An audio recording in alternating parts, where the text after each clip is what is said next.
বন্ধুরা, শুভ দুপুর। তোমরা কে কী রান্না করেছো জানি না। দেখো, আমি কাজের থেকে এসে কাঁচকলা আর মাছ দিয়ে ঝোল করেছি,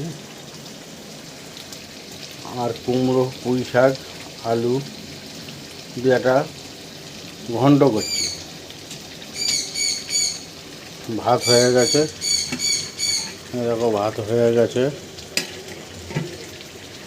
এবারে বলো কী করবো। আজকের শুকনো লঙ্কা মানে গুঁড়ো লঙ্কাটা দিইনি, সব কাঁচা লঙ্কা, মানে সবার পেটটা ভালো না, আর কাঁচকলাতে তো শুকনো লঙ্কা চলে না, মানে যেটা বলো তোমরা গুঁড়ো লঙ্কা, ওই জন্য এরকম সাদা সাদা লাগবে। কেমন রান্না হয়েছে তোমরা বলবে। অনেকদিন পরে আজকের আবার রান্নাঘরে ঢুকলাম। সামনে বিশ্বকর্মা পুজো তো, তাই আজকের তাড়াতাড়ি একটু কাজ ছেড়ে দিয়েছি, অন্যটা দরকার ছিল। তো এখন এই তরকারিটা হচ্ছে,